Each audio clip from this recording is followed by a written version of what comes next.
Hello and welcome to episode 2 of Pappy Hour. Here with my daughter Jessica. Episode 2 already. Episode 2 already.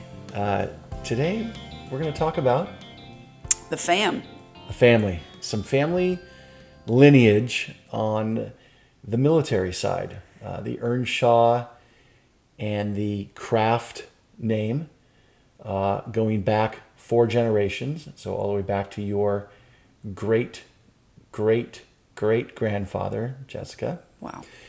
And we think it's important, again, to not forget about family history, family lineage. On the first episode, we talked about Mima and her pursuit for genealogy. And your mom. My mother, Kathy Earnshaw. And so some of these names in history, which in the future we'll probably go more into depth on. We have some ideas, some documentary ideas, and I have collected a ton of artifacts from their lives. And we're digging deep today. Yeah, I've hung on to everything from my grandfather and great-grandfather that I could, preserved it. We have a couple of artifacts on our table that we'll display, but so for our lineage, we'll just kind of get started. Yeah, well, I think this is our mission and purpose of the podcast, is to really first and foremost get down, record put it into the internet ether, into history, the history of our family. Because I think rather than sitting down and writing this all out, talking about it's just the easiest way. Talking is your favorite hobby, so this is a perfect way to get everything down and talk through it for anyone who wants to listen and cares about our family. And I've gone online and tried to research both my grandfather and great-grandfather who had great military careers, and there's nothing written about them. No one's cared enough to write anything. Both of them did not have a biography written about them. So this is like a tribute to them. It's a tribute to them, and it's the baseline to get some of the facts down, whether it be on audio, video, or paper, but to kind of start that. And I think that's something in my retirement I'd like to do. I would like to be classified no longer as a businessman, business owner. I'd like to be classified as a historian. Patrick Earnshaw, historian. And biographer. And yeah, they lived really, really amazing lives. I mean, we'll get into it, but each one of them was they were consecutively in Civil War. Well, we're going to start with the Civil War. Well, I'm a daughter of the American Revolution, so it really was the Revolutionary War. And we're not going back that far today. Okay. We will explore that in other episodes. Mm-hmm. But today we're going to start with your third-generation grandfather, Civil War, your second-generation your great-great-grandfather, who was active in the Navy for over 30 years and was in World War I, your great-grandfather in World War II, and your grandfather, who did not serve in any wars, but smart guy, was a police officer for a great career of 23 years. I know, and how lucky am I that I don't have to serve in any current war right now, Yes. I thought about it. I almost was recruited by West Point to play softball, and then you told me, because they had come to some of my games, and we were like, oh, that'd be so cool, and you told me, you were like, you need to really think about that and what a life would look like for you. 4 years if you were to go to West Point, and then once you're signed up for West Point, you're in for 6 years. 6 years min. I mean, and playing softball, being a college athlete's hard enough, but doing it at West Point with everything else. And you said you really need to think about what your life would be like. And I thought about it for about 5 minutes, and I thought, no way. Yeah, 8 years after graduation, you'd still be in the U.S. Army. Yeah, so mad respect to anyone who chose that route, but not for me. Yeah. But yeah, let's get into it. So we're gonna start with the my father, Jessica's grandfather, and then we'll keep going back in time. So Joseph Wayne Earnshaw Jr., my father, Was born in 1937, AKA Granddaddy. aka Granddaddy, the second granddaddy. I had a granddaddy and you had a granddaddy. So that name carried on for 2 generations. Granddaddy Jr. So he was born in 1937. His father at the time was a lieutenant in the Marine Corps or a captain. I'm not clear on that. But he'd been a Marine for 10 years. And so my dad grew up on Marine Corps bases. He moved around every 2 years. He moved from Camp Pendleton to Camp Lejeune to Washington, D.C. But he was born in San Diego County, right? He was born in Long Beach. Okay. So at the time, his father was serving, I believe, at a naval facility in Long Beach. So yeah, he was born in Long Beach, but then graduated high school here in San Diego County at Fallbrook High School in 1955. 45 minutes away from us. Yes. So he then decided at that time he did not want to be a career Marine. He had seen enough of the Marine Corps. He told me that he had literally a box with everything he owned, and that's all he had. It was a Foot Locker. He had his baseball mitt and some other stuff, and that was it. That's such a life as a kid. Rough life as a kid. All of his belongings fit into one locker box. Yeah. That would have been rough. So he decided he went off to college, dabbled a little bit in college, was a Marine. He joined the Marine Corps, the PLC program. Where did he go to college? He went to one college called Buies Creek College outside of Camp Lejeune, North Carolina. And then he also went to, I believe, College of San Mateo. And he did finish his degree at San Jose State while he was on the police department. Is that how he met Mima? Oh, no, he met Mima because he showed up to a call, and she was a reporter. They met on a call. But Granddaddy did not want to be a career Marine, so he spent his 3 to 4 years in the Marine Corps and got out of the Marine Corps, and he joined San Jose Police Department. And that was in 1960. He worked for San Jose Police Department from 1960 to 1983 and retired in 1983. He had a cool career as a police officer. He had a good career. He has a couple of good stories. He was in a commercial. So a commercial? He was in a commercial. For who? So in the late 70s, he was working in a unit, an investigation unit called AIB. It was Accident Investigation Bureau. And part of that bureau was DUIs, was drunk driving. And they needed someone that they could, to make this public safety commercial, they needed someone that they could arrest, put in handcuffs, and put in jail, and lock the jail door behind them. And a lot of his fellow macho San Jose PD guys didn't want to be seen thrown in jail. And What? Granddaddy was a pretty humble man, and he said, "I'll do it." He didn't care. Yeah, and the commercial was not shown in Santa Clara County area, so he thought it would be shown maybe in just a whole different market. Well, it was shown in the Santa Cruz Monterey market. So my cousin Miles, as a little kid, was watching TV one night and yelled to his mom and dad, "Look, Uncle Joe's getting put in jail." And so that's how we kind of found out about it. And so he didn't tell even you guys? I don't remember knowing beforehand, only knowing that after it aired. After Miles caught him? A cousin decided that, wow, his uncle was getting thrown in jail on TV. That is pretty funny. Yeah, so that was his acting career. Tell him also who he arrested one time. Or no, not arrested, pulled over. That was his partner Norm. Oh, he wasn't there? He wasn't there, but his partner Norm, my dad was a big fan of Dirty Harry, who, that was Clint Eastwood, who acted in a series of movies, and played Inspector Callahan, a San Francisco PD inspector. So he pulled him over. And my dad really liked Dirty Harry. And his partner Norm pulled him over one day and cited Clint Eastwood issued him a ticket. And we have that ticket. And we have a copy of that ticket. It was hanging in Summit in his office. Yes, we have a copy of that ticket. Oh, I always thought he pulled him over.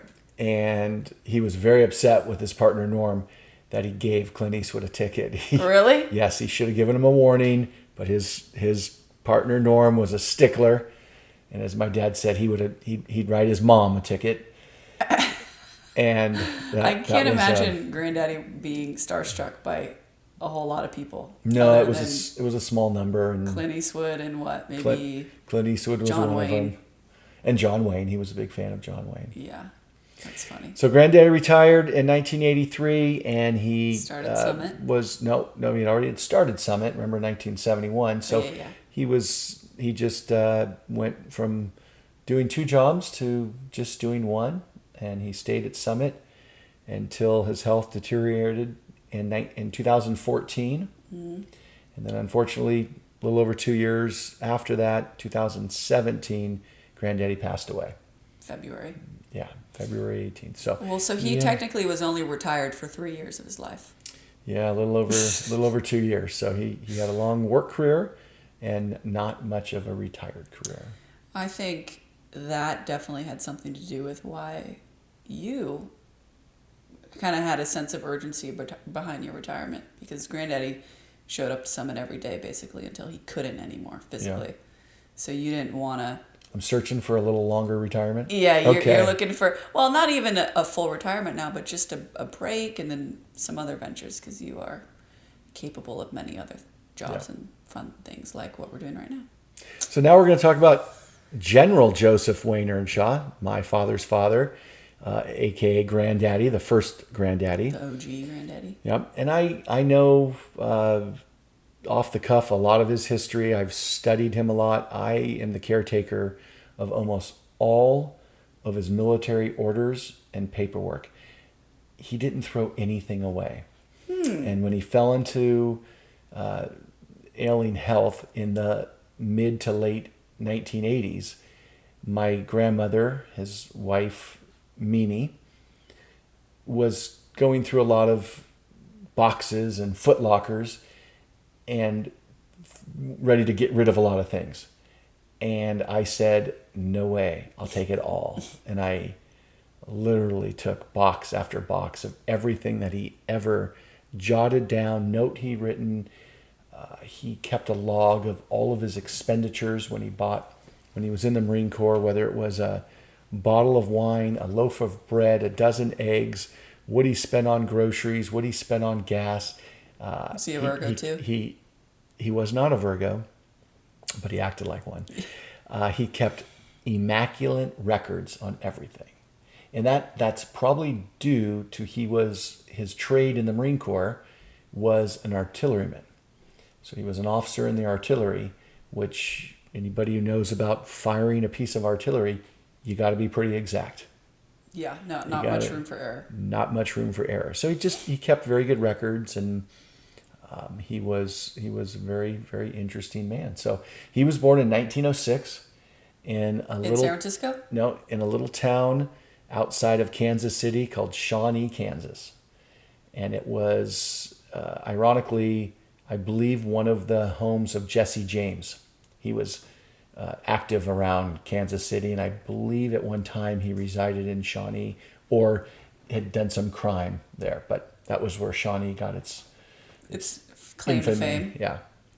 So he grew up. Unfortunately, his father passed away early in his life. And so he was the oldest sibling, and he took good care of his younger brother, younger sister, and their mother. So he worked from a pretty young age. I believe it was told to me maybe 10 or 11 years old, he started doing side jobs and worked himself through a private high school and did well in the private high school, Rockhurst Academy, I believe in Kansas City. How do you remember that? He did well there, so he got he wanted to go to West Point. He had now here's a kid, never seen the ocean. Obviously in those days, never been on an airplane. I don't know if he was even on a train. I believe he never left the Kansas City area. And he wanted to get an appointment at West Point. He knew that being a military officer would bring him out of poverty and bring him to the level that he, I believe, thought Aspired to. He should be. Yeah, he was a very smart kid. So the local politicians, which all the appointments to the academies were done by somebody in a political, it would be, you would get appointed. It wasn't just, the college wouldn't Just let you apply. they would let you apply, but it was done by politicians as well. So his local politician had already appointed another young man to West Point, but he told my grandfather, we have a position available at the Naval Academy. Oh, so he originally wanted to go into the Army, but then yes, transitioned to Navy. So he took the appointment. He had never seen the ocean, been on a ship, and he took a train in the summer right after he graduated from high school. So the summer of 1923, took a train from Kansas City, Missouri, to Annapolis, Maryland, and 4 years. The adventure of a lifetime began. And That's so crazy. He had a stellar career in the Marine Corps. Obviously, retiring a brigadier general. Did he know how to swim? They taught him how to swim there? I'm not sure. I never had that question answered. They definitely taught him how to swim because everyone at the Naval Academy had to swim. Did you think they had recreational pools in rural Kansas in 19... Probably not a lot, but there could be some rivers and lakes there, so I'm not sure of his swimming ability. He obviously didn't want to be aboard ships because he chose, in your senior year of Annapolis, you get to choose whether you want to be in the Marine Corps or be in the U.S. Navy. So he picked the Marine Corps. He graduated in 1927, in May of 1927, and went to Quantico, Virginia, and became an officer, a second lieutenant in the Marine Corps. That was the bottom rank as second lieutenant. So he became a second lieutenant, 1927. Immediately after there, sometime in 1928, he went to Nicaragua and spent almost a year in Nicaragua. You have all those journals, huh? I do. And he was fighting the Sandinistas, who was General Santino, who was trying to overthrow the Nicaraguan government. So it was a civil war going on, and the U.S. Marine Corps sent troops got involved and sent troops to defend. The Marine Corps has had a long history of helping friends and getting involved in foreign affairs, helping friends and hurting foes, we'll say. So he spent a year there, and he also went to Cuba and Dominican Republic, and then bounced around training here and there, and then was aboard the USS Pittsburgh and went to Shanghai, China. So he was what they call the China Marines. And he wasn't even 30. He was in his 30s by then, and I believe he was in China in 1936 and 1937. And we have a great photo album. He was also a little bit of a avid photographer, which carrying around a camera in those days was probably not easy. There weren't phones to do it on. Was it big? Oh, I'm sure it was big. I mean, there was no small cameras in 1937. Yeah. So he carried some kind of device, the smallest camera he could get, and he took a lot of pictures. Yeah. In China, and we have archived those and have some kind of a documentarian. Yeah, he did a good job at that. Yeah, there's a lot of pictures. So of him. On December 7th, 1941, he was home on a leave, and they were living in Quantico, Virginia at the time. And they were living close to either a river or the ocean. I believe probably a river. But on that day, he was taking my dad for a walk, who was born in 1937, so that put him at about 5 years old. He was taking a walk with your granddaddy, and his wife, Mimi, yelled out to him when he was on the beach, saying, Joe, the office is on the phone. The Japanese had just bombed Pearl Harbor. She yelled that to him? Yeah. And Granddaddy remembered that. Yeah. The as someone who was involved in those affairs, the 0 to 100 you go to in your mind. Sure. Something like that. And at 5 years old, my father told that story, and he remembered that to the day. Really? Yeah. And then soon after that, he left and was deployed. And I don't think he spent maybe a few weeks here and there With his back family? home with his family until the end of World War II Which was, in 1945. so a good So it 4 was- it years. was 4 years. Yeah. And during that time, when World War II started, he was a captain in the Marine Corps. And during the war, in the next 4 years, he was promoted 3 times. He went from captain to major to lieutenant colonel to colonel. So by the time the war ended in 1945, he was Colonel Earnshaw. Where was he stationed during the war? His first mission was they boarded ships in Norfolk, Virginia, and set sail through the Panama Canal to the island of Bora Bora. And their task was... When was the Panama Canal opened? That's a tough trivia question, but I believe it's 1921 or 1922. Jessica, throwing a lot of questions out there. I know, you know them all, so I'm just trying to... I believe it was in the press 'em here. 20s because I think they had their 100th anniversary. So Oh, I'm going the Panama with 20 Canal. or 21. So but it had been open for a while. it had been open for a little while. Quite And the shortcut. it took them, I believe, 6 or 8 weeks to get to Bora Bora. From the East Coast? And their mission was to set up 5 or 6 gun gun emplacements for 155 millimeter howitzer cannons. And what were those supposed to do? Well, they thought the Japanese were going to continue their further invasion on their way to Australia and New Zealand and invade Bora Bora. So the Japanese bombed Pearl Harbor in Hawaii. Why?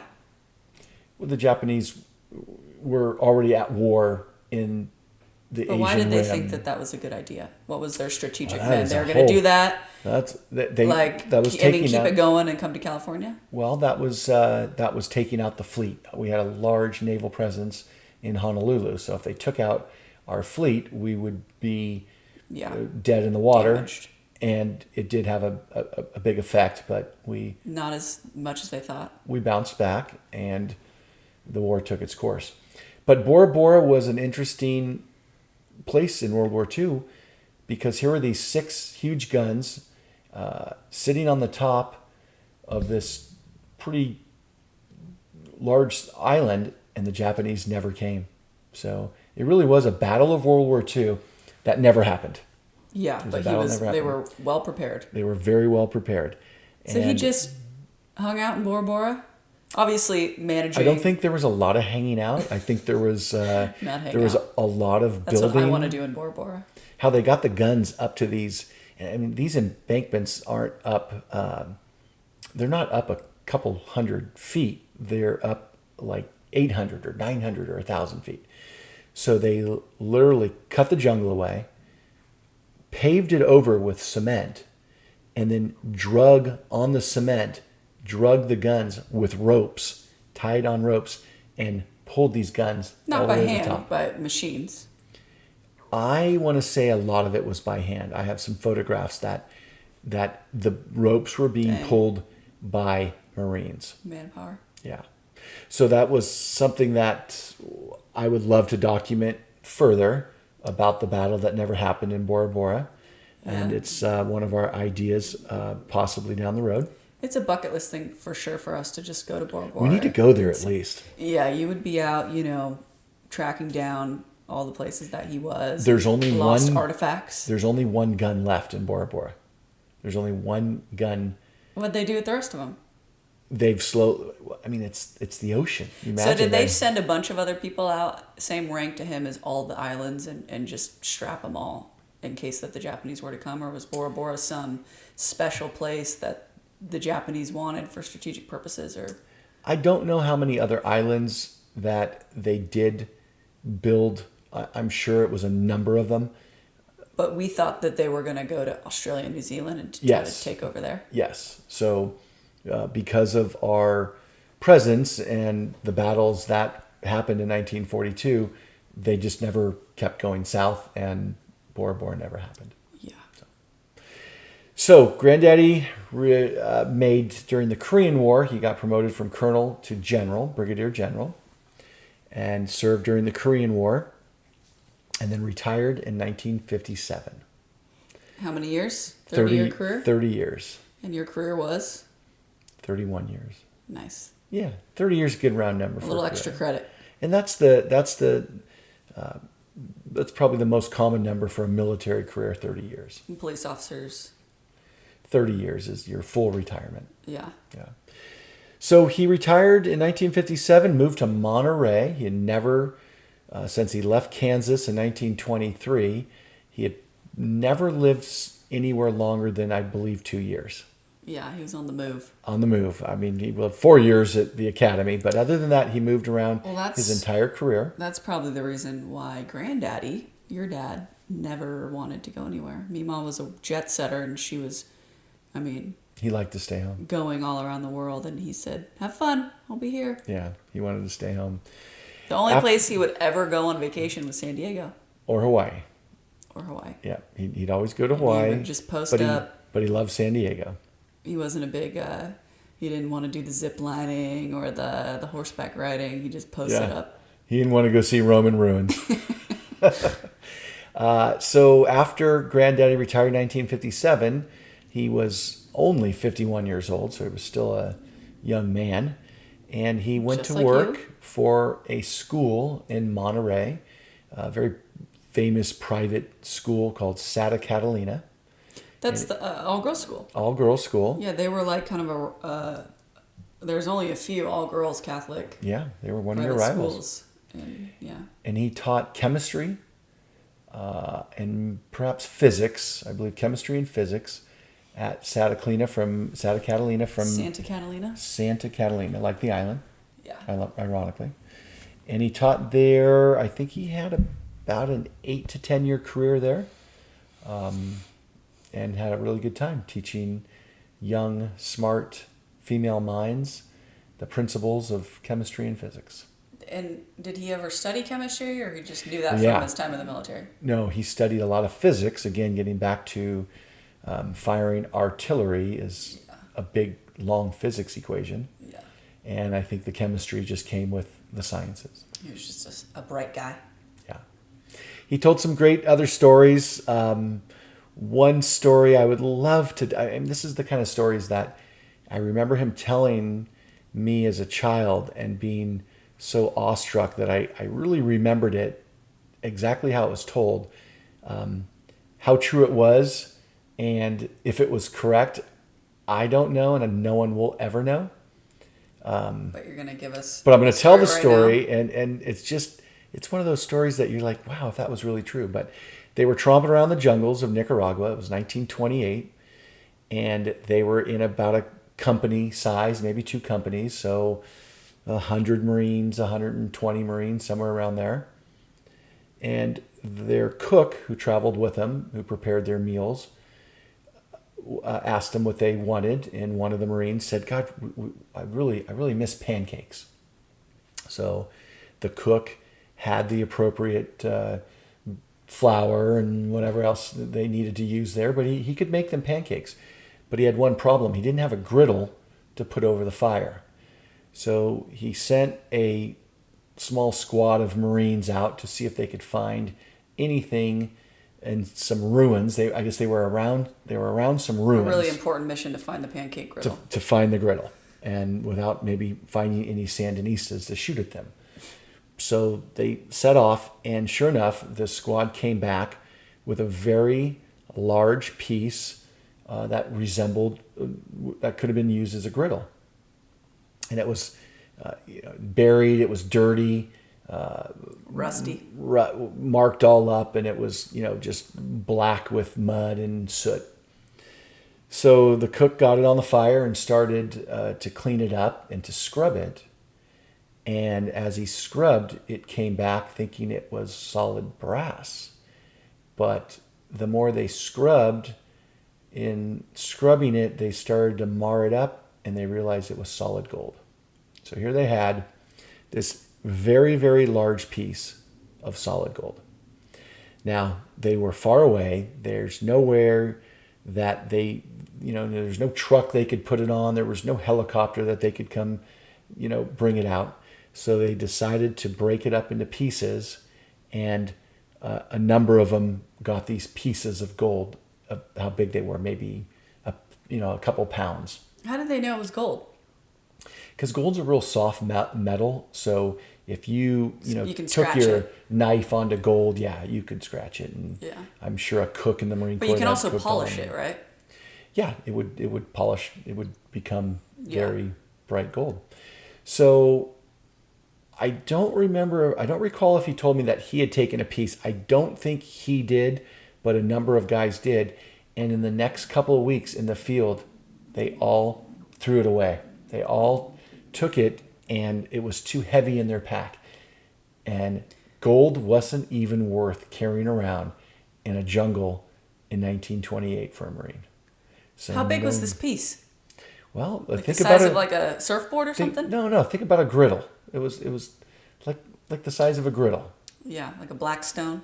Yeah. So the gold story of It's not worth much when you're in the jungles and when you're trying to survive every day and Yeah. eat and drink, I guess pounds of gold, but yeah. it's fun at $2,000. Gold. What was gold in 1928?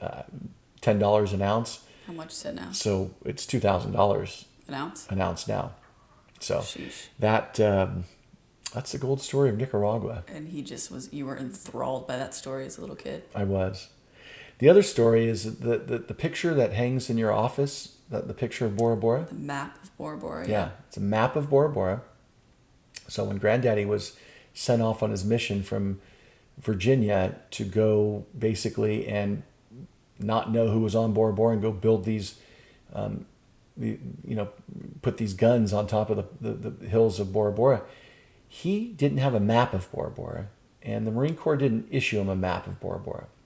So he was in Washington, D.C., and he went to the U.S. Geological Survey in Washington, D.C., and bought a map of Bora Bora. And he found it? Someone had already made a map? And someone had mapped it. But the military didn't have that in their possession? No. Or even knew it existed? They knew it existed, but they didn't give him that map. So here he was, a captain, soon to be major in the Marine Corps, and he brought his own map. Smart guy. Right? Talk about Pappy O'Mappy. Bring in your map. So the map, yes. So maps. So that was the map he brought that he found? Yes, and that's the map hanging. It's a copy, or is it original? That's the original map, and it's mounted on a board and then framed. So that's the original map. That's a pretty cool story. I didn't know that. Yes. So on the back of that map Studious fella. is a letter that he wrote to at Annapolis. They have a magazine that gets sent out to Annapolis grads, and it's called Shipmate, and it tells stories of articles of promotions. The tea of the Naval Academy, as you would put it today. And he wrote a letter to. There was an article written about Bora Bora, so in bringing up Bora Bora, and so he wrote a letter about his experience in Bora Bora. And it was a short letter, handwritten, and I don't know if it was a copy of what he sent in or if he did not send that letter in, if he wrote the letter and didn't send it in. But we have the original letter, and it's a great letter. But what I really is the most unique part of the letter is about them bringing alcohol aboard the ship. So that was his number one concern. Not that I'm going to face the Japanese Navy. Oh, he wanted alcohol on the trip. Him and his fellow officers thought that they definitely needed some alcohol for their crossing across, down the Atlantic, through the Caribbean, and all the way over the Pacific. You guys are related for sure. Yes. So the officers of the ship they were aboard. Oh, and the ship that they went on was a converted cruise ship. So it was a cruise ship of the 30s, and when the war started, it became a naval vessel They from a acquired cruise it. ship. So there was a pool on board. Oh my God. So they He had a pretty gathered. good time. They gathered their money. They pooled their money together, and when they were in Panama, going through the Panama Canal, they bought what I think was over $1,000 worth of hard alcohol in 1941. Was now, he the can number you one on imagine the ship? No, he was no because the Navy was Not of the ship, but of the mission. no. I believe there was probably Major, Lieutenant Colonel. So what was he like, number 4 or 5? He was probably top 6. Okay. Yeah, maybe top 6, top 8. And how many people were on the boat or on the I mission? I don't know that. I want to say maybe a couple hundred, but the Navy was in charge of it. But the group of Marine officers thought it was a good idea to A necessity. they knew you could not stop anywhere in the open Pacific to obtain a bottle of gin. Not Hawaii? No, they weren't going. They went directly from the Panama Canal to Bora Bora. Yeah, it's a little out of the way to go to Hawaii. Yeah. North. And I don't think they thought. I think they knew that there was not an open liquor store on Bora Bora. And they were going to be there for 6 months. You're not in Kansas anymore. Yeah, it was a 6-month journey. So they accumulated $1,000 worth of hard alcohol, which it was probably $1 a bottle. I mean, you can go to the Caribbean now and get a $10 bottle of alcohol. What was it pre-World War II? Probably not even $1. 50 cents a bottle. So they bought a lot of alcohol. Was it rum? I don't think rum was as big of a drink then. And what were they drinking? I think gin Mai Tais? was a really big. I think they drank it. They drank gin and tonics like the British soldiers in Africa. Yeah, they didn't need any fruit juice. They didn't need any chaser. They didn't need a lot of fruit juice. Yeah, these were These guys Marines knew of what the they were doing. 30s. They probably drank it. And it probably tasted good. Yes, so whiskeys, gins, maybe Vodka. some rum. No vodka. No, I don't think vodka was a big In America. drink in the 30s back then. Yeah. So the alcohol story was great, and he writes this good letter. Maybe we'll pull it out and read it firsthand. Cool. We have his. You want to grab his hat? We got the hat here. Yeah, that is General Earnshaw's. That is absolutely. For the people watching, or the people listening, rather, can you explain this hat? Yes, this is not his original general's hat, but it is a reproduction of his hat that we obtained in the 70s. Oh, this isn't From the original. that's not the original, and we obtained that in the 70s by the same manufacturer, Lancaster Hat Company, out of Los Angeles, California, and they didn't at the time make any hat. They only sold their hats to the Marine Corps, so it was impossible to get one. But in our uniform business, they also made police officer hats. So my father had said that he never was able to get his father's general's hat, and the owner of Lancaster Hat Company, after about 5 years of badgering him, sent him that hat with Really, a note. Granddaddy bugged him until Yep. until they sent one. And one time they were making a run of Brigadier General hats, and the owner of Lancaster Hat Company sent that to my father and said, "For the general." 7 3/8. So It fits me perfect. It's good to know your hat size there, Jess. Yeah. So that's Does it that's fit you? one article. Yeah, it's about my size right there. But That's pretty cool. all right, so unfortunately, Granddaddy was getting up in age, and he fell into some hard health years. Did he smoke? Yes, he smoked a cigar, and he loved to smoke a pipe. He would start smoking that pipe, and living in Monterey, it wasn't a real warm climate, so the house was locked up tight, doors shut, windows shut, and Granddaddy would light that. He'd light well, if he wasn't smoking a cigar on the golf course, he'd usually smoke a pipe at home. Oh, so he was into golf? He was a golfer. And, Yes. what happened there? You didn't want to... Again, I guess I didn't get that gene. Honestly, I didn't I'm get pretty that- good at golf. I went on my birthday, I almost got a hole in one. So maybe I can use him as some inspiration.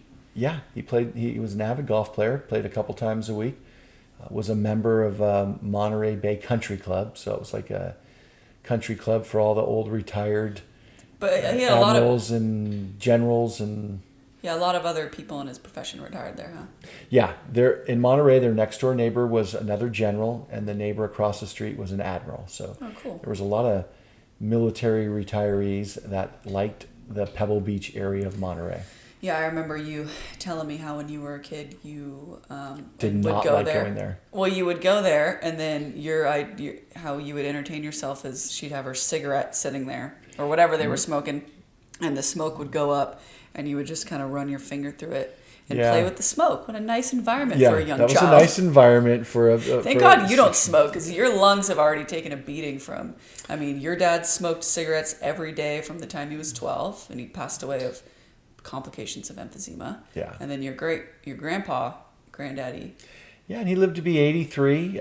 He was a pipe smoker. He was not a cigarette smoker, but Tobacco's worse. there was a lot of smoke. Let's just say, in the house, and Yeah, between the fire smoke, the pipe smoke, and the cigarette smoke, it was. I was lucky to be small at that age, and I could stay right underneath the smoke line. There was like a smoke line going through the house, and I'd stay right underneath. But unfortunately, the general had some failing health, and he passed away in 1989 at 83 years old. But he made it to his 80s. 83. He had a great life for a kid from Kansas. It's a hell of a story. The military took good care of him, and he was a good Marine. Yeah.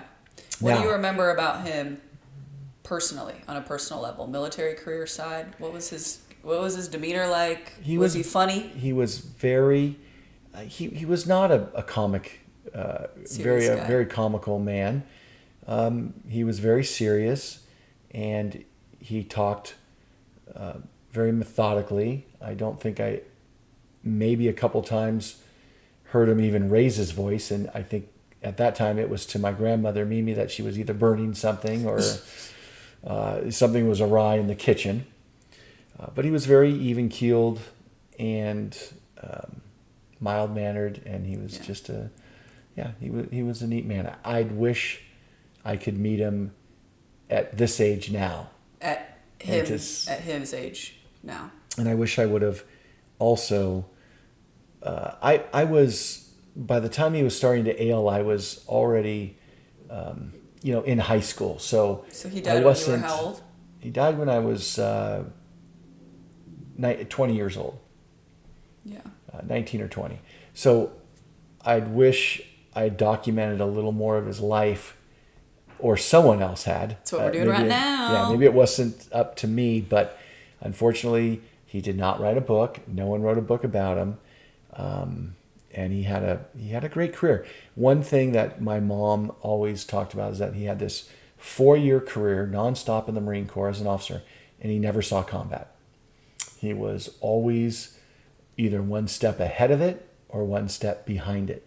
So his first mission, they went to Bora Bora, and the Japanese never came. His next mission, they were on an island right after the battle had happened, and the next wave never came.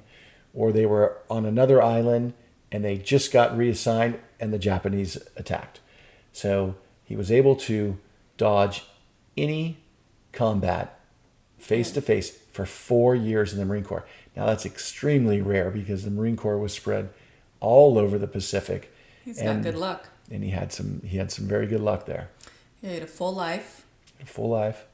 And and Mimi lived to be 100, right? She lived to be 89. Oh, why did I think 100? 89 she passed away at. But I met her. And you met her when As a baby.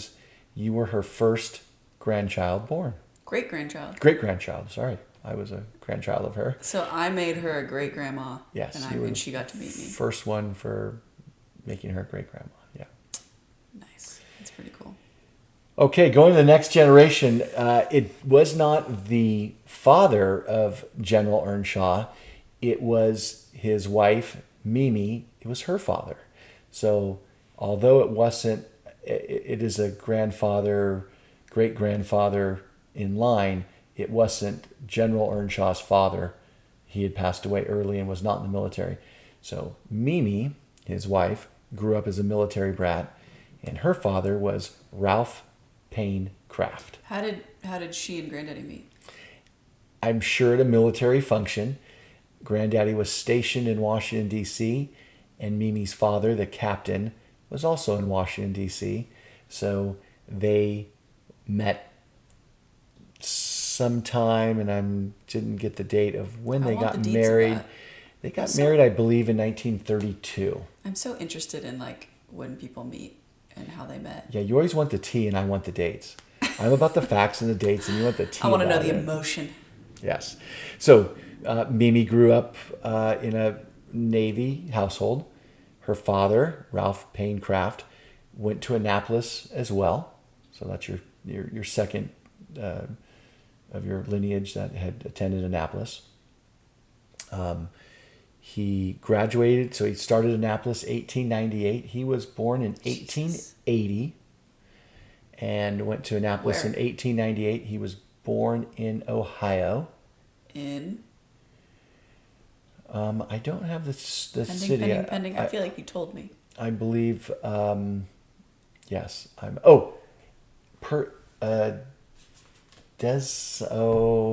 Desire? No, not desire. Sorry about that. That's the wrong word. It's something like that, though. Yes, it's like destiny or like destiny. Okay, we'll come back TBD. to that one. But he was born in 1880. Went to Annapolis in 1898. I mean, 1898. This is he was born only 15 years after the Civil War, and we're going to get to him next. But his father was a Civil War veteran. So he graduated from Annapolis, 1902. He chose the Navy path, and was during World War II. 1950, we entered in World War II. World War I started in 1914. We entered it in 1917. So somewhere around the time of 1917 to 1918, he was the captain, the commander. He was not a captain, he was a commander in the Navy, but he was the number one, so basically the captain of the ship, of a ship that went out to scout to protect other Navy vessels and hunt the German submarines during World War I. Is that the, don't tell me, the U-boats? The U-boats, yeah, the German U-boats. So during that time, he was awarded the Navy Cross, which is only that's the second highest medal you can win behind the Medal of Honor. Really? So the Medal of Honor and a Navy Cross. He basically has a silver medal? He's got a silver medal for the Navy in World War I. Because how risky was that? Very risky. Like level 10 risk? Yeah, they were sitting duck. They were They were like floating? They were floating between the between the East Coast and the West Coast of Europe. So between England and Ireland and France, Belgium. And there were German subs everywhere. Everywhere. And they were escorting ships and tracking the submarines. But they didn't have nukes back then, so what was what would have killed them? How does a ship take out a submarine? How does a submarine take out his ship? Oh, they shoot torpedoes. Oh, okay. Yeah, not nuclear. There's nothing nuclear. Oh, you're in reference to our nuclear subs of today. Yeah. Yeah. Okay. The subs long before that would shoot out torpedoes. So basically, it's an underwater missile. It's like a little boat with a detonation on it, and it's got a little propeller, and it shoots out the tube and goes right at the surface and sinks a ship. So he was never in a sub. He was never in a sub. He was on a ship. But a risky ship. Did he ever come under attack and survive it? I don't know that. I have not been able to find journals? any. Not that we've located yet, but we're hoping to. They might be in the files. Yeah, we might be hoping to dig something up that my grandfather kept. One thing about your career is you haven't really had time to sift through and read every word of all the files you have. You have so many boxes and boxes. Boxes and boxes and boxes of papers, and you don't know there could be gold in there. Yeah. So now you have The If most you- if precious you're un- gift of all time. If you're uncovering something that looks like you could put pancakes on it, you might want to keep it around. Don't throw it away, okay? It's gold. Don't throw away any old pieces of metal. Okay, so Ralph Payne Craft was a captain in the Navy. He silver spent medal. 33 years, I believe, in the Navy. I think he retired in 1935. I know he was in the Navy. We have a picture of his last command, which was he was the captain of a battleship. He was the captain on March 1st, 1934. He was the captain of the USS Colorado, which was a relatively new battleship. Captain, number one on the ship. Number one. Out of how many people? Let's say, officers. No, like people on the ship. Yeah, probably had 75 officers and a crew of over 1,000. So he had Over lot of- 1,000 people? And he Over was a- number one in command? Yes, I would say over 1,000. That's pretty cool. Yeah. Where did the Colorado Fact float check around? how many aboard a battleship in 1937. I'm not up on that, but That's all right. I do have a picture of him with the Colorado. Funny thing in the picture, it's a big picture of a battleship, which is hard enough, but as a little kid, there was always a sign in front of the battleship. And I thought, how they just make a sign in the water? Well, that's on one of their boats that they would have on board there to get off the Dinghy? ship. Yeah, in the form like of a dinghy, a launch, they would call it. So on the launch, they made the big letters USS Colorado, and it's out there floating in front. Like they're posing for a picture? Yeah. So now an artifact of Captain Payne, Ralph Craft Payne, is we have his original sword. So this is not a copy. Yep, for This those is who are listening. original sword. Can you describe it? Well, it's a metal scabbard and metal sword. Ooh, you hear that? Slide out. I'm sure this is some sort of bone or ivory handle. It is a white material, so I'm not sure if that's bone, ivory, what they made him. But this was issued to him after he graduated from Annapolis in 1902. So this is a 121-year-old sword. Is that the oldest thing you own? It's not, but it's one of them. That's pretty cool. It has his name Engraved. engraved on there, United States Navy. I'm sorry. This is the Marine Corps sword of my grandfather. We got our swords mixed up today. Wait. We got our swords mixed up. Do you have another sword? Yes. Is it that one? It is not. We, But we we have mixed many it a up. sword. So we got the general's sword. Wait. So this this is was- your grandpa's sword. Yes, this was issued to him in Joseph Wayne Earnshaw. Yes, this was issued to him in 1927 Jeez, upon how many his swords do you own, Dad? graduation from Annapolis, and that is United States Marine. United States Marine sword. We And- did grab the wrong sword out of the archives there, so We'll I be better. apologize for that. We'll be better. We'll be better next time. It's pretty cool. so- So this was just for decor, not This was not a fighting. like this- they weren't going out poking people with the swords. Huh? no, they were not going. So why give a they sword if you're not ran- going to use the sword? Because that's Navy tradition. When the Navy okay. started, that's how that was a weapon, as well as the Marine Corps. The Is it sharp? No, it's not sharp. You could probably cut a wedding cake, and That really, would be cool. Well, that's the Navy and the Marine Corps tradition. At your wedding, you would use this sword to cut your wedding cake.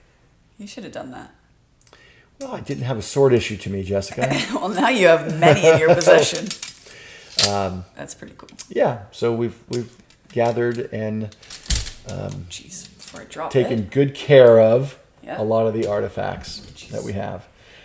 So Captain Ralph Payne Craft retired from the Navy in 1935, I believe, and he lived till 1949.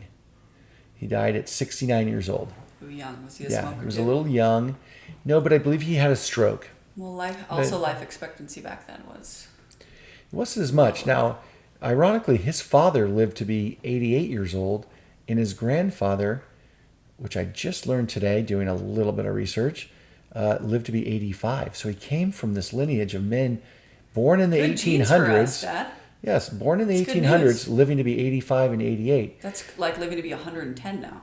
So was the stress of the job. I mean, I'm sure if you're the number one on a battleship in 1934, that came with a lot of stress. Oh, yeah, definitely. So some stress. I don't know if he was a smoker as well, and we all know now the association with smoking and strokes.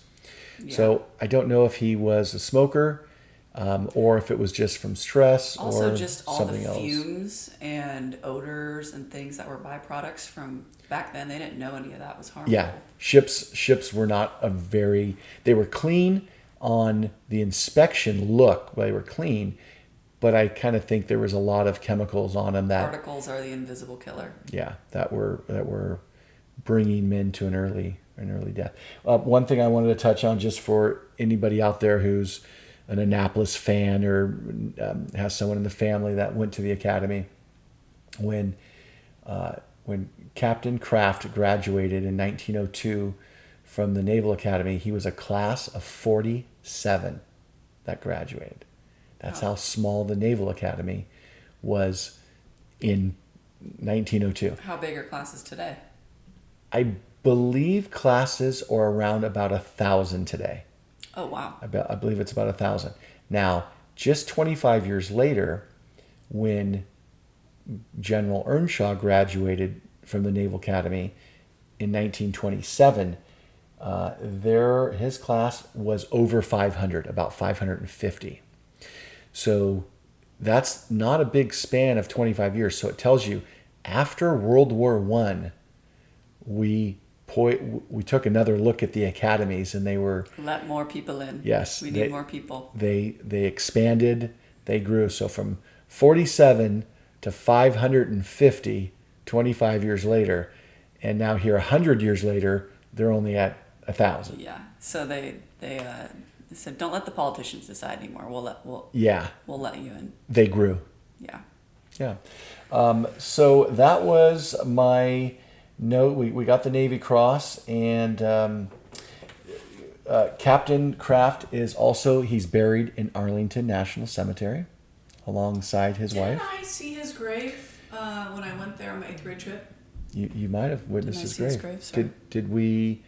Did you look that up? You didn't come on my 8th grade trip. I did not. I was not allowed. I was banned from 8th grade trips.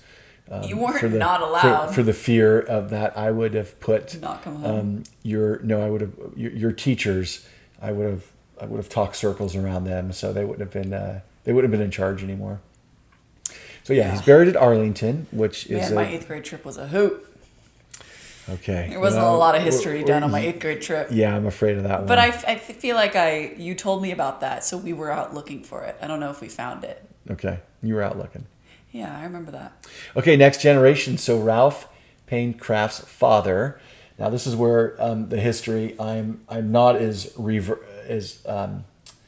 I'm up to date. Yeah, I'm not as read up on him, but his name was Colonel Francis Xavier Kraft. He was born in 1845 and died at 85 years old in 1931. That is a pretty cool time in history to live through. Well, that's a tough time in history, because a lot happened. If he was born in 1845, he was a 16, 17, 18-year-old boy during the Civil War. Yeah. So the Civil War... Risky business. Yes. So he was in the Civil War. He was in the Civil War. He was in a cavalry unit from Ohio, where he was born. So he was the North. He was on the Union side, yes. And he later, I believe, stayed in the Army for a bit, because he got out of the Army as a colonel. How did he... So your lineage is a colonel, a captain, and a general. Not bad. Yeah. So that's the 3 generations. I don't have a lot of information I want to know what Xavier, his life was like fighting in the Civil War. Where he was, what battles he fought in. So do you know any of that? I don't. I don't have a lot of history. Is there any on him? But written? We need to start digging. Well, we definitely could dig, because they definitely have that written down somewhere. Yeah. Like in National Library or something? I think most of that information would have to come from family members. There's not anything on the internet of his career. And do you think there's any family member more up to date or interested in this topic than you? I don't think so. So, But if you don't know, how we could research that out is finding what unit he served in and then researching it. You research the unit, and then they'll have the name, the cavalry and they'll have unit the battle. of Ohio and where he was, and then you can maybe get some research done on his unit level. Well, this is like such a catalyst for you, I feel like, to really get reinvested into your... Yeah, this is going to open up a lot of history. other episodes of researching this out. I know, so that's crazy. Civil War, World War One, World War Two. Meemaw's brother fought and died in Vietnam. Yes. Tim Carroll. Yes. And you tried to go be in what? The Navy? In the Marine Corps. I was trying to follow the footsteps of my grandfather and wanted to be an officer in the Marine Corps. But unfortunately, I had a condition called psoriasis. And in 1990, when I did trying to join the Marine Corps, you are not allowed to be a Marine with psoriasis. So... Well, you tried. It was a quick 2-day career. And did you try to lie your way through? No. I was in Alameda at the MEPS Center getting my medical done. And then they found a little patch of dry skin on me. So that was the first time you were told about your psoriasis? Yeah. And then I had to spend a night in the little barracks of Alameda. And then I went back the next day. And then they disqualified me. And I went back to my... No. I went back to Chico State, and then I moved back home because I'd already taken the semester off of school. So, Were you sad? I was a little disappointed, but I had always believed in destiny, and I figured by then it just wasn't in the cards, and Yeah. I became the quartermaster. Started selling some uniforms. You served in another way. I served being the sales guy. You served making everyone look good, which look good, feel good. Just think how I could have been if I was a quartermaster in the Marine Corps and made the officers look good. I mean, I really could have had... You totally could have done that. That would have been like... It'd be hard to compete with because the Marine Corps looks pretty good right now. They do look pretty good, but Yeah. you would have slid right in there and Some of did it my with the best of them. best customers at Summit were always ex-military men because they really liked how we could make them look like they were back in the Navy or the Marine Corps or the Army. So Yeah, look good, Yeah. feel good, play good. yeah, so that is going back to the Civil War. We have a lot more history to talk about going back to the Revolutionary War. We'll save that for another episode. That's a good one. We've already done an hour. And We've already done a second Pappy hour. all right, great having everybody aboard. And thanks, Jessica. We want to shout out today for an extra special shout out to our producer, Tristan Foster. Tristan, our cousin, your nephew. Who's doing a great job. He's and helping us actually get this show in motion. I have no idea the without technical him, stuff that he's doing. Without him, it wouldn't happen. Without him, it would just be a voice recording in my phone. So with him, we look super professional with these mics. Yeah. We've got this nice little set up. We're going to be trying to pump these episodes out once a week. That's going to be our goal. But we'll see how it goes. We'll see who comes into town, who is a guest. Yeah.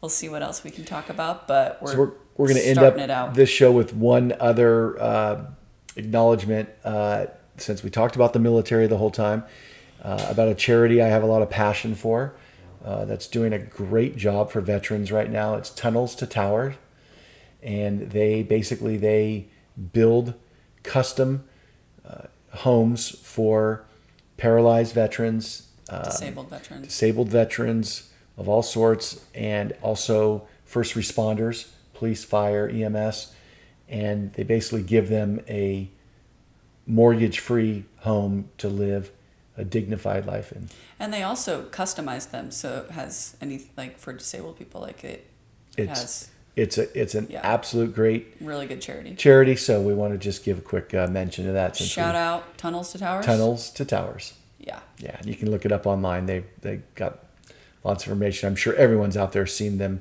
advertised, but they're doing a great job. So Keep it up. support them. Thanks everyone for listening. Thank you. For another week of Pappy Hour, and we'll be back next week with episode 3. Episode 3 coming up. Stay tuned.